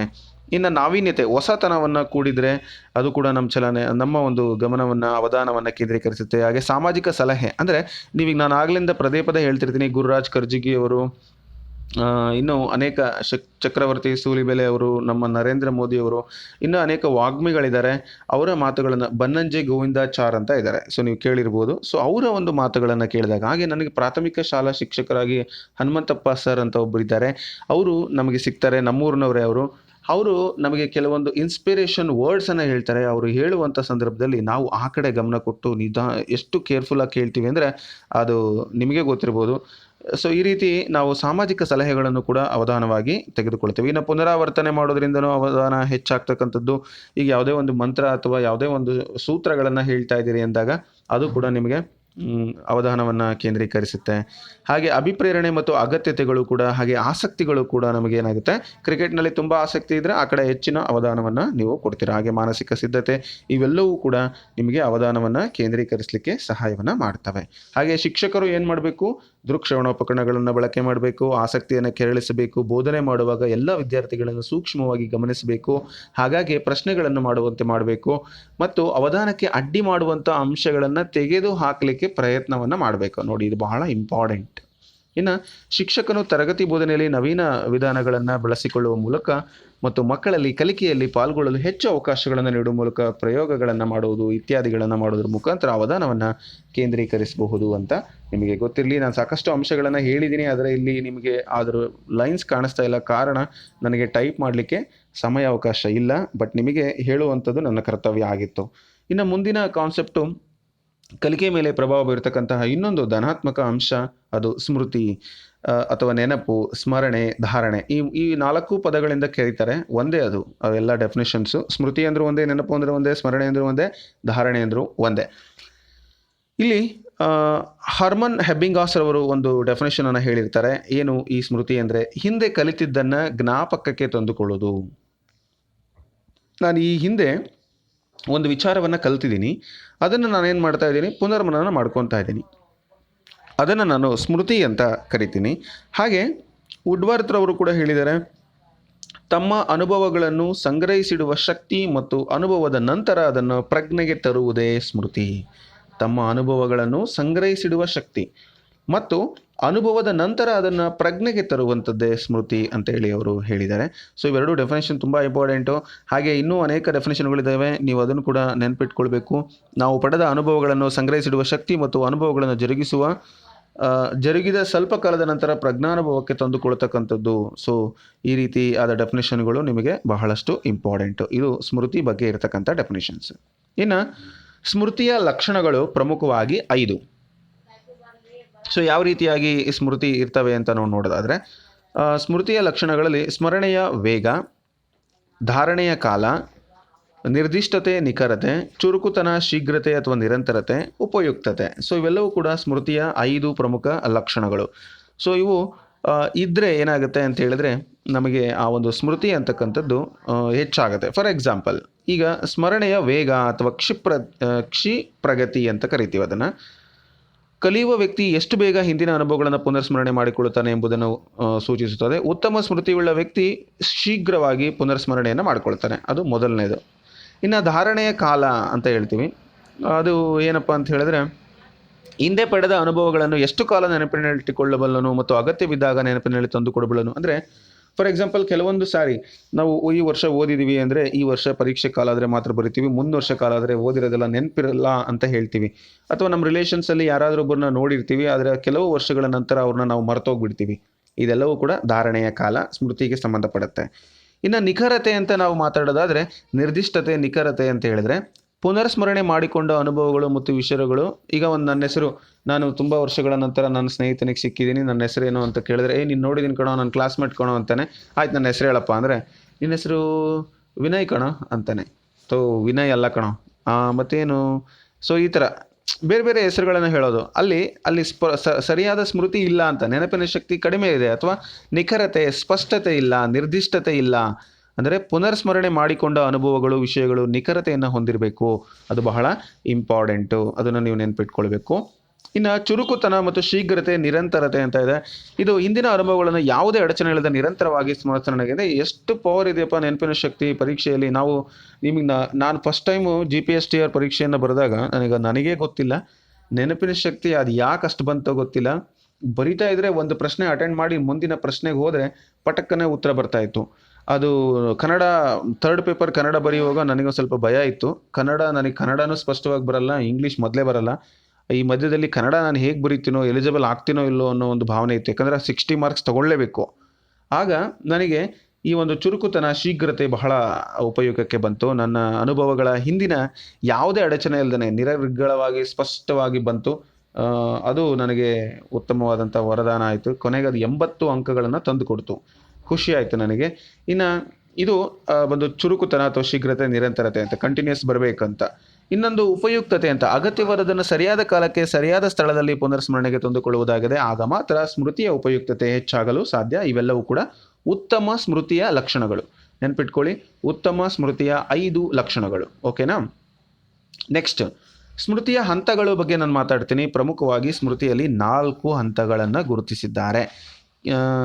ಅಂದರೆ ಕಲಿಯುವಿಕೆ ಮೊದಲನೇದು ದಾಖಲೆ ಅಂತ ಕೂಡ ಕರಿತೀವಿ. ಜ್ಞಾನಾರ್ಜನೆ, ಧಾರಣೆ, ಪುನರ್ಸ್ಮರಣೆ, ಗುರುತಿಸುವಿಕೆ. ಇಲ್ಲಿ ನಿಮಗೆ ಸ್ಮೃತಿಯ 4 ಹಂತಗಳು ಸರಿಯಾದ ಕ್ರಮ ಸಾಕಷ್ಟು ಬಾರಿ ಪರೀಕ್ಷೆಯಲ್ಲಿ ಕೇಳಿದ್ದಾರೆ ನಿಮಗೆ. ಸೊ ಇದನ್ನು ನೀವು ನೆನಪಿಟ್ಕೊಳ್ಬೇಕು. ಮೊದಲು ಕಲಿಯುವಿಕೆ ಅಥವಾ ದಾಖಲೆ, ಜ್ಞಾನಾರ್ಜನೆ, ಧಾರಣೆ ಮತ್ತು ಪುನರ್ಸ್ಮರಣೆ, ಅಭಿಜ್ಞಾನ, ಗುರುತಿಸುವಿಕೆ. ಈ ಪದಗಳನ್ನು ನಾನು ಯಾಕೆ ನಿಮಗೆ ಇಷ್ಟು ಹೇಳ್ತಾ ಇದ್ದೀನಿ ಅಂದರೆ, ಕೆಲವೊಂದು ಪುಸ್ತಕಗಳಲ್ಲಿ, ಕೆಲವೊಂದು ಪ್ರಶ್ನೆ ಪತ್ರಿಕೆಗಳಲ್ಲಿ ಪದಗಳು ಬೇರೆ ಬೇರೆ ಇರುತ್ತೆ. ಆದರೆ ಇಂಗ್ಲೀಷ್ನಲ್ಲಿ ಆ ರೀತಿ ಗೊಂದಲ ಇರೋಂಗಿಲ್ಲ ಅಂತ ನನ್ನ ಭಾವನೆ. ಸೊ ನೀವು ಇಂಗ್ಲೀಷಲ್ಲಿ ಕ್ವಶನ್ ಪೇಪರ್ ಇತ್ತಂದರೆ ಸೊ ನೀವು ಒಂದ್ಸರಿ ಈ ವರ್ಡ್ಸನ್ನು ಇಂಗ್ಲೀಷಲ್ಲಿ ಕೂಡ ಕಲಿಯೋದು ಒಳ್ಳೆಯದು. ಸೊ ಇವು ಹಂತಗಳು. ಅದರಲ್ಲಿ 3ನೇದು ಪುನರ್ಸ್ಮರಣೆ, 4ನೇದು ಗುರುತಿಸುವಿಕೆ. ಇನ್ನು ಸ್ಮೃತಿಯಲ್ಲಿ 8 ವಿಧಗಳಿದ್ದಾವೆ. ಸೊ ಪ್ರಮುಖವಾಗಿ 3, ಅದರಲ್ಲಿ 8 ನೋಡೋಣ. ಈ ಒಂದು 8 ವಿಧಗಳು ಯಾವ್ಯಾವು ಅಂತ. ಸೊ ಇದರಲ್ಲಿ ಇಂದ್ರಿಯ ಸ್ಮೃತಿ, ಅಲ್ಪಕಾಲಿಕ ಸ್ಮೃತಿ, ದೀರ್ಘಕಾಲಿಕ ಸ್ಮೃತಿ, ಇವು ಒಂದು ಪ್ರಮುಖವಾದ 3 ವಿಧಗಳು. ಅಂದರೆ ಸ್ಮೃತಿಯ ಸ್ವಭಾವ ಮತ್ತು ಬಾಳಿಕೆಯ ಆಧಾರದ ಮೇಲೆ 3 ವಿಧಗಳಾಗಿ ನಾವು ವಿಂಗಡಿಸ್ತೀವಿ. ಅದು ಇಂದ್ರಿಯ ಸ್ಮೃತಿ, ಮತ್ತು ಅಲ್ಪಕಾಲಿಕ ಸ್ಮೃತಿ, ಇನ್ನೊಂದು ದೀರ್ಘಕಾಲದ ಸ್ಮೃತಿ. ಆದಾಗ್ಯೂ ಕೂಡ ಸಹ ಸಂಬಂಧ ಸ್ಮೃತಿ, ತಾರ್ಕಿಕ ಸ್ಮೃತಿ, ಯಾಂತ್ರಿಕ ಅಥವಾ ಕಂಠಪಾಠ ಸ್ಮೃತಿ, ಸಕ್ರಿಯ ಅಥವಾ ಕ್ರಿಯಾಶೀಲ ಸ್ಮೃತಿ, ನಿಷ್ಕ್ರಿಯ ಅಥವಾ ಜಡತ್ವ ಸ್ಮೃತಿ, ಈ ಥರನೂ ಕೂಡ ಇದ್ದಾವೆ. ಅವುಗಳ ಬಗ್ಗೆ ನಿಮಗೆ ಜ್ಞಾನ ಇರಲಿ. ಬಟ್ ಇವೆಲ್ಲವಕ್ಕಿಂತನೂ ನಾನು ಈ 3ನ್ನು ನಿಮಗೆ ಎಕ್ಸ್ಪ್ಲೈನ್ ಮಾಡಲಿಕ್ಕೆ ಪ್ರಯತ್ನವನ್ನು ಮಾಡ್ತೀನಿ. ಅದರಲ್ಲಿ ಮೊದಲನೇದು ಇಂದ್ರಿಯ ಸ್ಮೃತಿ. ಏನು ಅಂದರೆ, ನಾವು ಯಾವುದೇ ವಸ್ತುವನ್ನು, ಕೆಲವು ವಿಷಯಗಳ ಅನುಭವಗಳನ್ನು ಪಡೆದ ನಂತರ ತಕ್ಷಣವೇ ನಮ್ಮ ಇಂದ್ರಿಯ ವ್ಯವಸ್ಥೆಯಿಂದ ಉದ್ದೀಪನ ಮರೆಯಾದ ನಂತರವೂ ಮಾಹಿತಿಯನ್ನು, ಪ್ರತಿಬಿಂಬವನ್ನು ಅಲ್ಪ ಕಾಲದವರೆಗೆ ಉಳಿಸಿಕೊಳ್ಳುವುದನ್ನು ನಾವು ಇಂದ್ರಿಯ ಸ್ಮೃತಿ ಅಂತ ಕರಿತೀವಿ. ಉದ್ದೀಪನದ ಪ್ರತಿಬಿಂಬ 1 ಸೆಕೆಂಡಿಗೂ ಕಡಿಮೆ ಅವಧಿಯಲ್ಲಿ ಮಾತ್ರ ನಮಗೆ ಉಳಿಯುತ್ತೆ, ಅದು ಅಲ್ಪ ಇಂದ್ರಿಯ ಸ್ಮೃತಿ. ಇನ್ನೊಂದು ಅದರ ನಂತರ ಬರೋದು 30 ಸೆಕೆಂಡುಗಳ ಕಾಲ ಅದಕ್ಕಿಂತ ಕಡಿಮೆ ಅವಧಿಯಲ್ಲಿ ನಾವು ಉಳಿಸ್ಕೊಳ್ತೀವಿ, ಅದನ್ನು ತಾತ್ಕಾಲಿಕ ಸಂಗ್ರಹಣೆ ಅಥವಾ ಅಲ್ಪಕಾಲಿಕ ಸ್ಮೃತಿ ಅಂತೇಳಿ ಕರಿತೀವಿ. ಸೊ ಅಂದರೆ ಇದಕ್ಕೆ ನಿಮಗೆ ಅಲ್ಪಕಾಲಿಕ ಸ್ಮೃತಿಗೆ ಎಕ್ಸಾಂಪಲ್ ಅಂದರೆ ನಮ್ಮ ದಿನನಿತ್ಯದಲ್ಲಿ ಜೀವನದಲ್ಲಿ ಆಗಾಗ್ಗೆ ಕೆಲವೊಂದು ವಿಷಯಗಳನ್ನು ತಕ್ಷಣ ಅಥವಾ ಅಲ್ಪ ಸಮಯದ ಕಾಲ ನೆನಪಿನಲ್ಲಿ ತಂದು ಕೊಡಬೇಕಾಗತ್ತೆ. ಅಂದರೆ ನಾವು ಒಂದು ಹೊಸ ನಗರಕ್ಕೆ ಹೋದಾಗ ಅಲ್ಲಿ ಬೀದಿಗಳಲ್ಲಿರುವ ಹೆಸರುಗಳು ಕಾಣಿಸಬೇಕಾಗುತ್ತೆ, ಆ ವ್ಯಕ್ತಿಗಳ ಹೆಸರುಗಳನ್ನು ಅಥವಾ ದೂರವಾಣಿ ಸಂಖ್ಯೆಯನ್ನು ನೆನಪಿಡಬೇಕಾಗುತ್ತೆ. ಅಂದರೆ ಫಾರ್ ಎಕ್ಸಾಂಪಲ್ ಯಾರಿಗೊಬ್ರಿಗೆ ಫೋನ್ ಮಾಡಬೇಕು, ನಂಬರನ್ನು 9964 ಹಾಗೆ ಈಗ ಅಂತ ಬರ್ಕೊಂಡು ಹೋಗಿ ಬಾಯಲ್ಲಿ ಹೇಳ್ಕೊಂತ ಹೋಗಿ ಅವ್ರ ಕಾಯಿನ್ ಬೂತಲ್ಲಿ ಒಂದು ಫೋನ್ ಮಾಡಿ ಮಾತಾಡಿ ಆಮೇಲೆ ಬಂದಾಗ ಮತ್ತೆ ಆ ನಂಬರ್ ಕೇಳಿದರೆ ಮರ್ತೋಯ್ತು. ಕೆಲವರು ಪರೀಕ್ಷೆ ಬರದ ತಕ್ಷಣ ಎಲ್ಲ ಮರ್ತೋಗಿರ್ತಾರೆ ನಮ್ಮ ವಿದ್ಯಾರ್ಥಿಗಳು, ನಾವು ಹಂಗೆ ಮಾಡ್ತಿದ್ದು. ಸೊ ಅದು ನೀವು ನೆನಪಿಟ್ಕೊಳ್ಬೇಕು, ಅಲ್ಪಕಾಲಿಕ ಸ್ಮೃತಿ ಅಂತೇಳಿ. ಇನ್ನು ದೀರ್ಘಕಾಲಿಕ ಅಂದರೆ ನಂತರದ ಬರುತ್ತೆ. ನಾವು ಕಲಿತಂತಹ ವಿಷಯಗಳನ್ನು ಪುನರಾವರ್ತನೆಯಿಂದ ದೀರ್ಘಕಾಲದ ಸ್ಮೃತಿಗೆ ಹೆಚ್ಚು ಶಾಶ್ವತವಾಗಿ ಇಡ್ಬೋದು ಅಂತಕ್ಕಂಥದ್ದು. ಮೊದಲು ಇಂದ್ರಿಯ ಸ್ಮೃತಿ, ನಂತರ ಅಲ್ಪಕಾಲಿಕ, ನಂತರ ಅದು ಅಭ್ಯಾಸದ ಮುಖಾಂತರ ದೀರ್ಘಕಾಲಿಕ ಸ್ಮೃತಿ ಆಗುತ್ತೆ ಅಂತ. ಅಂದರೆ ಇದಕ್ಕೆ ಎಕ್ಸಾಂಪಲ್, ನಾವು ದಿನನಿತ್ಯ ಒಬ್ಬ ಸ್ನೇಹಿತನಿಗೆ ದೂರವಾಣಿ ಕರೆಯನ್ನು ಮಾಡ್ತಿದ್ದೀವಿ ಅಂದರೆ ಅವನ ದೂರವಾಣಿಯನ್ನು ನಾವು ನಂಬರನ್ನು ಯಾವತ್ತೂ ಮರೆಯೋಲ್ಲ, ಅದು ದೀರ್ಘಕಾಲದವರೆಗೆ ಉಳಿಯುತ್ತೆ ಅಂತಕ್ಕಂಥದ್ದು ನೀವು ನೆನಪಿಟ್ಕೊಳ್ಳಿ. ಆದಾಗ್ಯೂ ಕೂಡ ದೃಷ್ಟಿ, ಶ್ರವಣ, ಸ್ಪರ್ಶ, ವಾಸನೆ ಮತ್ತು ರುಚಿ ಈ ಎಲ್ಲವುಗಳು ಇದ್ದರೂ ಈ ಒಂದು ಸ್ಮೃತಿ ಅದರ ಮೇಲೆ ಪ್ರಭಾವ ಬೀರುತ್ತೆ, ದೀರ್ಘಕಾಲದವರೆಗೆ ಉಳಿಲಿಕ್ಕೆ ಸಹಾಯವನ್ನು ಮಾಡುತ್ತೆ. ನೀವು ಅದನ್ನು ನೆನಪಿಟ್ಕೊಳ್ಬೇಕು. ಸೊ ಇನ್ನೊಂದು, ನಿಮಗೆ ಈ ಮರೆವು ಅಂತಕ್ಕಂಥ ವಿಚಾರವನ್ನು ಸ್ಟಾರ್ಟ್ ಮಾಡೋದಕ್ಕಿಂತ ಮುಂಚೆ ಈ ಒಂದು ಸ್ಮೃತಿಯ ಮೇಲೆ ಯಾವೆಲ್ಲ ಅಂಶಗಳು ಪ್ರಭಾವ ಬೀರುತ್ತೆ ಅಂತ ನೋಡೋಣ, ಅದರ ಮೇಲೆ ಸ್ವಲ್ಪ ಕಾನ್ಸಂಟ್ರೇಷನ್ ಮಾಡೋಣ. ಸೊ ಇಲ್ಲಿ ನಾನು ನಿಮಗೆ ಒಂದೊಂದೇ ಎಕ್ಸ್ಪ್ಲೈನ್ ಮಾಡಿ ಬರೀಲಿಕ್ಕೆ ಪ್ರಯತ್ನವನ್ನು ಮಾಡ್ತೇನೆ. ಸ್ಮೃತಿ ಮೇಲೆ ಪ್ರಭಾವ ಬೀರುವಂಥ ಮೊದಲನೇ ಅಂಶ ವೈಯಕ್ತಿಕ ಭಿನ್ನತೆಗಳು. ಸೊ ಇದು ನಿಮಗೆ ಗೊತ್ತಿರಲಿ, ವೈಯಕ್ತಿಕ ಭಿನ್ನತೆಗಳು, ಇಂಡಿವಿಜುವಲ್ ಡಿಫರೆನ್ಸ್ ಅಂತ ನಾವು ಕರಿತೀವಿ. ಏನು ಈ ವೈಯಕ್ತಿಕ ಭಿನ್ನತೆಗಳು? ಸೊ ಈ ವೈಯಕ್ತಿಕ ಭಿನ್ನತೆಗಳ ಅರಿವು ಶಿಕ್ಷಕರಿಗೆ ಇರಬೇಕು ಅಂತ ಸಾಕಷ್ಟು ಬಾರಿ ನಿಮಗೆ ಗೊತ್ತಾಗಿದೆ. ಅಂದರೆ ವ್ಯಕ್ತಿ ಹೊಂದಿರುವಂಥ ಭಿನ್ನವಾದ ಸಾಮರ್ಥ್ಯಗಳು ಅವರ ಸ್ಮೃತಿಯ ಮೇಲೆ ಪ್ರಭಾವ ಬೀರುತ್ತವೆ. ಸಾಮಾನ್ಯವಾಗಿ ಹೆಚ್ಚು ಬುದ್ಧಿಶಕ್ತಿ ಉಳ್ಳಂತಹ ಮಕ್ಕಳು ಸ್ಮೃತಿ ಸಾಮರ್ಥ್ಯ ಕಡಿಮೆ ಬುದ್ಧಿಶಕ್ತಿ ಉಳ್ಳವರಿಗಿಂತ ಹೆಚ್ಚಾಗಿರುತ್ತೆ. ಕನ್ಫ್ಯೂಸ್ ಆಗಬೇಡಿ, ಒಳ್ಳೆಯ ವಿದ್ಯಾರ್ಥಿಗಳ ಬುದ್ಧಿಶಕ್ತಿ ಸಾಮರ್ಥ್ಯ ಹೆಚ್ಚಾಗಿರುತ್ತೆ, ಬುದ್ಧಿವಂತರ ಒಂದು ಸ್ಮೃತಿ ಸಾಮರ್ಥ್ಯ ಹೆಚ್ಚಾಗಿರುತ್ತೆ. ಆದರೆ ಸ್ವಲ್ಪ ಕಲಿಕೆಯಲ್ಲಿ ಹಿಂದುಳಿದ ವಿದ್ಯಾರ್ಥಿಗಳ ಬುದ್ಧಿ ಸಾಮರ್ಥ್ಯ ಅಥವಾ ಸ್ಮೃತಿ ಕಡಿಮೆ ಇರುತ್ತೆ. ನೆನಪಿನ ಶಕ್ತಿ, ಇವನಿಗೆ ಹೆಸರು ಹೇಳಿದ್ರು ನೆನಪೇ ಇರೋದಿಲ್ಲ ಅಂತ ನಾವು ಹೇಳ್ತೀವಿ, ಅದೆಲ್ಲ ಕಾರಣ ವೈಯಕ್ತಿಕ ಭಿನ್ನತೆ. ಪರೀಕ್ಷೆಯಲ್ಲಿ ಬರ್ಬೋದು ಪ್ರಶ್ನೆ ನಿಮಗೆ. ಇನ್ನೊಂದು ಪ್ರಮುಖವಾಗಿ ಈ ಒಂದು ಸ್ಮೃತಿಗೆ ಪ್ರಮುಖವಾದ ಕಾರಣ ಏನಪ್ಪ ಅಂದರೆ ಆಸಕ್ತಿ. ನೀವು ಏನೋ ಆಸಕ್ತಿ ಇಲ್ಲದೇ ನೀವು ಪಾಠಗಳನ್ನು ಕೇಳ್ತಿದ್ದೀರಾ, ಸುಮ್ಮನೆ ಏನೋ ಕಾಟಾಚಾರಕ್ಕೆ ಓದ್ತಾ ಇದ್ದೀರಾ ಅಂದರೆ ಅದು ಖಂಡಿತ ನೆನಪಲ್ಲಿರಲ್ಲ. ಯಾವ ವಿಷಯವನ್ನು ಕಲೆಗೆ ನೀವು ಹೆಚ್ಚಿನ ಆಸಕ್ತಿಯನ್ನು ವಹಿಸ್ತೀರೋ ಆ ವಿಷಯ ನಿಮಗೆ ಬೇಗ ನೆಲೆಗೊಳ್ಳುತ್ತೆ ಮತ್ತು ಹೆಚ್ಚು ದೀರ್ಘಕಾಲದವರೆಗೆ ಉಳ್ಕೊಳ್ಳುತ್ತೆ. ಕ್ರಿಕೆಟ್ನಲ್ಲಿ ಆಸಕ್ತಿ ಇರುವಂಥ ಮಗು ಭಾರತ ತಂಡದ ಕ್ರಿಕೆಟ್ ಆಟಗಾರರ ಎಲ್ಲ ಹೆಸರನ್ನು ನೆನಪಿಟ್ಕೊಳ್ಳುತ್ತೆ, ಹೌದಲ್ವಾ? ಇದು ಆಸಕ್ತಿ. ಇನ್ನೊಂದು ಬಹಳ ಮುಖ್ಯವಾದದ್ದು, ವೆರಿ ಇಂಪಾರ್ಟೆಂಟ್, ಅಭಿಪ್ರೇರಣೆ. ಏನು ಈ ಒಂದು ಅಭಿಪ್ರೇರಣೆ ಸ್ಮೃತಿ ಮೇಲೆ ಹೇಗೆ ಪ್ರಭಾವ ಬೀರುತ್ತೆ? ಕೇವಲ ಕಲಿಕೆಗಾಗಿ ಕಲಿಯುವುದಕ್ಕಿಂತ ಅದನ್ನು ನೆನಪಿನಲ್ಲಿಟ್ಟುಕೊಳ್ಳಬೇಕೆಂಬ ಆಂತರಿಕ ಪ್ರೇರಣೆಯಿಂದ ಕಲಿತರೆ ವಿಷಯ ಹೆಚ್ಚು ಕಾಲ ಧಾರಣೆಯಲ್ಲಿ ಇರುತ್ತೆ ಅಥವಾ ಸ್ಮೃತಿಯಲ್ಲಿರುತ್ತೆ. ಅಯ್ಯೋ ಏನೋ ಓದಬೇಕು, ಓದೋಣ, ಅದನ್ನೇನೋ ಒಂದು ಕಾಟಾಚಾರಕ್ಕೆ ಮಾಡೋದ್ರಿಂದ ಅದು ಖಂಡಿತ ಉಳಿಯಲ್ಲ. ಇದು ಅಭಿಪ್ರೇರಣೆ. ಸೊ ಇನ್ನೊಂದು ಬಹಳ ಇಂಪಾರ್ಟೆಂಟ್ ಆಗಿ ನಿಮಗೆ ಗೊತ್ತಿರಲೇಬೇಕು, ನಾಲ್ಕನೇ ಅಂಶ, ಕಲಿಯುವವನ ಮನೋಧೋರಣೆ. ಯಾರ್ದು? ಮನೋಧೋರಣೆ. ಸೊ ಇದೊಂದು ಮೆಂಟಾಲಿಟಿ ಏನಿದೆ, ಈ ಮನೋಧೋರಣೆ ಚೆನ್ನಾಗಿದ್ದರೆ ಕಲಿಕೆಯ ಧಾರಣೆ ಎಲ್ಲವೂ ಚೆನ್ನಾಗಿರುತ್ತೆ. ಕಲಿಯುವ ವ್ಯಕ್ತಿ ಕಲಿಯುವಂತಹ ವಸ್ತು ಅಥವಾ ಚಟುವಟಿಕೆಗಳ ಬಗ್ಗೆ ಧನಾತ್ಮಕ ಮನೋಧೋರಣೆಯನ್ನು ಹೊಂದಿದರೆ ಅದು ಧನಾತ್ಮಕ ಕಲಿಕೆಯ ಮೇಲೆ ಪ್ರಭಾವವನ್ನು ಬೀರುತ್ತೆ. ಜೊತೆಗೆ ಸ್ಮೃತಿ ಅಂತಕ್ಕಂಥದ್ದು ತುಂಬ ದಿನಗಳ ಕಾಲವರೆಗೆ ಉಳಿಯುತ್ತೆ. ಅಕಸ್ಮಾತ್ ಅವನೇನಾದರೂ ಋಣಾತ್ಮಕ ಮನೋಭಾವನೆಯನ್ನು ಹೊಂದಿದರೆ ಕಲಿಯುವ ವಿಷಯಗಳು ಏನಾಗಲ್ಲ, ತುಂಬ ದಿನಗಳವರೆಗೆ ನೆನಪಲ್ಲಿ ಉಳಿಯಲ್ಲ, ಹೌದಲ್ವಾ? ಅಂದರೆ ನಾವು ಹೆಚ್ಚಿನ ದಿನಗಳ ಕಾಲ ನೆನಪಲ್ಲಿ ಇಟ್ಕೊಳ್ಬೇಕು ಅಂದರೆ ನಾವು ಕಲಿತಕ್ಕಂಥ ವಿಚಾರಗಳ ಕಡೆಗೆ ಧನಾತ್ಮಕ ಮನೋಧೋರಣೆಯನ್ನು ಹೊಂದಿರಬೇಕಾಗುತ್ತೆ. ಇನ್ನೊಂದು ಪ್ರಮುಖವಾಗಿ ಕಲಿಕೆಯ ಪ್ರಮಾಣ. ಇದು ಬಹಳ ಇಂಪಾರ್ಟೆಂಟ್. ನಾವು ಓದ್ತೀವಿ ಅಂತ ಹೇಳ್ತೀವಿ, ಆದರೆ ದಿನನಿತ್ಯದಲ್ಲಿ ಕಲಿಕೆಯನ್ನು ನಾವು ಕೆಲವು 5 ನಿಮಿಷ ಓದೋದು, 10 ನಿಮಿಷ ಓದೋದು, ಯಾವಾಗೋ ಒಂದ್ಸರಿ ಬುಕ್ಕನ್ನು ತೆಗೆದು ನೋಡೋದು, ಇದು ಕಲಿಕೆಯ ಪ್ರಮಾಣ. ಇದು ಕೂಡ ಏನಾಗುತ್ತೆ, ಸ್ಮೃತಿಯ ಮೇಲೆ ಪ್ರಭಾವವನ್ನು ಬೀರುತ್ತೆ. ಅಂದರೆ ನಾವು ಬುಕ್ ಮುಂದೆ ಇರ್ತೀವಿ ಆದರೆ ಬುಕ್ಕನ್ನು ನೋಡೋದಿಲ್ಲ, ಹೆಚ್ಚು ಗಮನ ಕೊಡುವಂಥದ್ದು ನಮಗೆ ಬಹಳ ಇಂಪಾರ್ಟೆಂಟು. ಹಾಗಾಗಿ ಕಲಿಕೆಯ ಪ್ರಮಾಣ ಕೂಡ ನಮಗೆ ನೇರವಾಗಿ ಸ್ಮೃತಿಯ ಮೇಲೆ ಪ್ರಭಾವ ಬೀರುತ್ತೆ. ಕಲಿಕೆಯ ಪ್ರಮಾಣ. ಸೊ ಇನ್ನೊಂದು ಬಹಳ ಮುಖ್ಯವಾದಂತಹ ಅಂಶ ಏನಪ್ಪ ಅದು ಅಂತ ನೋಡೋದಾದರೆ ಕಲಿಯುವ ವಿಷಯ. ಸೊ ಯಾವ ವಿಷಯವನ್ನು ನಾವು ಕಲಿತೀವಿ, ಈ ಕಲಿಯುವ ವಿಷಯ ತುಂಬ ಅರ್ಥಪೂರ್ಣವಾಗಿದ್ದು ಸ್ಪಷ್ಟವಾಗಿದ್ದರೆ ತುಂಬ ದಿನಗಳ ಕಾಲ ಅದು ನೆನಪಲ್ಲಿ ಉಳಿಯುತ್ತೆ. ಅರ್ಥವಾಗಲಿಲ್ಲ, ಸ್ಪಷ್ಟತೆಯಿಂದ ಕೂಡಿಲ್ಲ ಅಂದಾಗ ಅದೇನಾಗುತ್ತೆ, ನೆನಪು ಉಳಿಯೋದಿಲ್ಲ ಅಂತಕ್ಕಂಥದ್ದು. ಇನ್ನು ಕೊನೆಯದು ಲಾಸ್ಟ್ ಒಂದು ಅಂಶ ಇದೆ, ಅದನ್ನು ನೀವು ನೆನಪಿಟ್ಕೊಳ್ಳೇಬೇಕು. ಅದೇನಪ್ಪ ಅಂತ ಹೇಳಿದ್ರೆ ಪುನರಾವರ್ತನೆ, ರೀಕ್ಯಾಪ್ಚುಲೇಷನ್. ಸೊ ಈ ಒಂದು ಪುನರಾವರ್ತನೆ ಏನಾಗುತ್ತೆ, ಈ ಕಲಿತ ವಿಷಯವನ್ನು ಆಗಿಂದಾಗೆ ಪುನರಾವರ್ತನೆ ಆಗುತ್ತಿದ್ದರೆ ಅಥವಾ ಮುಂದಿನ ಸನ್ನಿವೇಶಗಳಲ್ಲಿ ಅವು ಹೆಚ್ಚು ಬಳಕೆಯಾದಲ್ಲಿ ಧಾರಣೆಯ ಸಾಮರ್ಥ್ಯ ಅಥವಾ ಸ್ಮೃತಿಯ ಸಾಮರ್ಥ್ಯ ಹೆಚ್ಚಾಗುತ್ತೆ. ಸೊ ಇದಿಷ್ಟು ಅಂಶಗಳು, ವೈಯಕ್ತಿಕ ಭಿನ್ನತೆಗಳು, ಆಸಕ್ತಿ, ಅಭಿಪ್ರೇರಣೆ, ಕಲಿಯುವವನ ಮನೋಧೋರಣೆ, ಕಲಿಕೆಯ ಪ್ರಮಾಣ, ಕಲಿಯುವ ವಿಷಯ, ಪುನರಾವರ್ತನೆ, ಇವು ಸ್ಮೃತಿಯ ಮೇಲೆ ಪ್ರಭಾವ ಬೀರತಕ್ಕಂಥ ಅಂಶಗಳು. ಆದಾಗ್ಯೂ ಕೂಡ ನಿಮಗೆ ಇನ್ನೊಂದು ಇಂಪಾರ್ಟೆಂಟ್ ವಿಚಾರಗಳು ಬೇಕು. ನಿಮಗೆ ಏನವು ಅಂತ ಹೇಳೋದಾದರೆ ಒಂದು ಸ್ಮರಣೆಯ ವಿಧಾನಗಳು, ಯಾವ ವಿಧಾನದ ಮುಖಾಂತರ ನಾವು ಸ್ಮರಣೆಯನ್ನು ಹೆಚ್ಚಿಗೆ ಮಾಡಬಹುದು ಅಂತಕ್ಕಂಥದ್ದು. ಇದರೊಂದಿಗೆ ನಾನು ಇವತ್ತಿನ ತರಗತಿಯನ್ನು ಮುಗಿಸ್ತಾ ಇದ್ದೀನಿ. ಅದಕ್ಕೆ ಸ್ಮರಣೆಯ ವಿಧಾನಗಳನ್ನು ತಿಳ್ಕೊಳ್ಳೋಣ, ಯಾಕಂದರೆ ಇವು ಬಹಳ ಇಂಪಾರ್ಟೆಂಟು. ನಾವು ಒಂದೇ ಸರಿ ಸ್ಮರಣೆಯ ವಿಧಾನಗಳು ಯಾವ್ಯಾವು ಅಂತೇಳಿ ನೋಡ್ತಾ ಹೋಗೋಣ. ಒಂದೊಂದೇ ನಾನು ನಿಮಗೆ ಎಕ್ಸ್ಪ್ಲೈನ್ ಮಾಡ್ತೀನಿ. ಒಂದನೇದು ಅಂತರ ಮತ್ತು ನಿರಂತರ ಅಭ್ಯಾಸ. ಸೊ ಇದು ಸ್ವಲ್ಪ ಓದ್ತಕ್ಕಂಥದ್ರ ಮಧ್ಯದಲ್ಲಿ ಸ್ವಲ್ಪ ಗ್ಯಾಪ್ ಕೊಟ್ಟು, ವಿರಾಮವನ್ನು ಕೊಟ್ಟು, ಅದರ ಮುಖಾಂತರ ಅದನ್ನು ಕಂಟಿನ್ಯೂ ಮಾಡೋದ್ರಿಂದ ಅಂತರ ಮತ್ತು ನಿರಂತರ ಅಭ್ಯಾಸ, ಇದನ್ನು ನೀವು ನೆನ್ಪಿಟ್ಕೊಳ್ಳಿ. ಮೊದಲನೇದು ಸ್ಮರಣೆಯ ವಿಧಾನ ಬರ್ಕೊಳ್ಳಿ ನಿಮ್ಗೆ ಬೇಕಾದರೆ ಒಂದು ಕಡೆ. ಅಂತರ ಮತ್ತು ನಿರಂತರ, ಇವು ಅಂತರ ಮತ್ತು ನಿರಂತರ ಅಭ್ಯಾಸದಿಂದ ನಮಗೇನಾಗುತ್ತೆ, ಕಲಿಕೆ ಅಂತಕ್ಕಂಥದ್ದು ದೃಢೀಕರಣಗೊಳ್ಳುತ್ತೆ. ಸೊ ಈ ಅಂತರ ನಿರಂತರ ಅಭ್ಯಾಸವನ್ನು ನಾವು ಏನು ಮಾಡಬೇಕಾಗತ್ತೆ, ಸರಿಯಾಗಿ ಬಳಕೆಯನ್ನು ಮಾಡಬೇಕಾಗತ್ತೆ. ಈಗ ಫಾರ್ ಎಕ್ಸಾಂಪಲ್ಲು ಪದ್ಯವನ್ನು ಪಾಠ ಮಾಡೋದ್ರ ಮುಖಾಂತರ, ಪದ್ಯವನ್ನು ಕಲಿಬೇಕಾದ್ರೆ ನಾವು ಸ್ವಲ್ಪ ವಿರಾಮವನ್ನು ತಗೋಬೇಕು. ಆದರೆ ಪಾಠವನ್ನು ಕಲಿಯುವಾಗ ಸ್ವಲ್ಪ ಜಾಸ್ತಿನೇ ಅದಕ್ಕೆ ಗ್ಯಾಪು ಬೇಕಾಗತ್ತೆ. ಸೊ ಇವೆಲ್ಲ ಅಂಶಗಳನ್ನು ನೀವು ನೆನಪಿಟ್ಕೊಳ್ಳಿ. ಹಾಗೆಯೇ ಇನ್ನೂ ಪ್ರಮುಖವಾಗಿ ನಿಮಗೆ ಇಡೀ ಮತ್ತು ಬಿಡಿ ವಿಧಾನ ಎರಡನೇದು, ಇದು ಕೂಡ ಏನಾಗುತ್ತೆ ಅಂದರೆ ಸ್ಮರಣೆಯ ವಿಧಾನದಲ್ಲಿ ಬರುತ್ತೆ. ಇಡೀ ಮತ್ತು ಬಿಡಿ ವಿಧಾನ. ಇಡೀ ಬಿಡಿ ಏನು, ಇಡೀ ಅಂದರೆ ಸಿಂಗಲ್ ಆಗಿ ಕೆಲವೊಂದು ವಸ್ತುಗಳನ್ನು ಘಟಕಗಳಾಗಿ ವಿಂಗಡಿಸಬೇಕಾಗತ್ತೆ. ಪದ್ಯವನ್ನು ಮಾಡುವಾಗ ಬೇರೆ ಆಗುತ್ತೆ, ಪಾಠವನ್ನು ಮಾಡುವಾಗ ಬೇರೆ ಆಗುತ್ತೆ. ಬಿಡಿ ವಿಧಾನದಲ್ಲಿ ಮಾಡ್ತಕ್ಕಂಥದ್ದೇ ಬೇರೆ ಆಗುತ್ತೆ. ಸೊ ಇವು ಕೂಡ ನಮ್ಮ ಸ್ಮೃತಿ ಸಾಮರ್ಥ್ಯದ ಮೇಲೆ ನೇರವಾದ ಪ್ರಭಾವವನ್ನು ಬೀರ್ತವೆ. ಸೊ ಅಂದರೆ ಕೆಲವೊಂದು ಪದ್ಯಗಳಿಗೆ, ಕೆಲವೊಂದು ಪಾಠಗಳಿಗೆ, ಕಾನ್ಸೆಪ್ಟ್ಗಳ ಮೇಲೆ ಈ ಒಂದು ವಿಧಾನವನ್ನು ನಾವು ನೋಡ್ಬೋದು. ಇನ್ನೊಂದು ಪ್ರಮುಖವಾದಂತಹ ವಿಧಾನ ಯಾವುದಪ್ಪ ಅಂತ ಹೇಳಿದ್ರೆ ಅದು ಮೂರನೇದು ಅರ್ಥಪೂರ್ಣ ಕಲಿಕೆ ಮತ್ತು ಕಂಠಪಾಠ.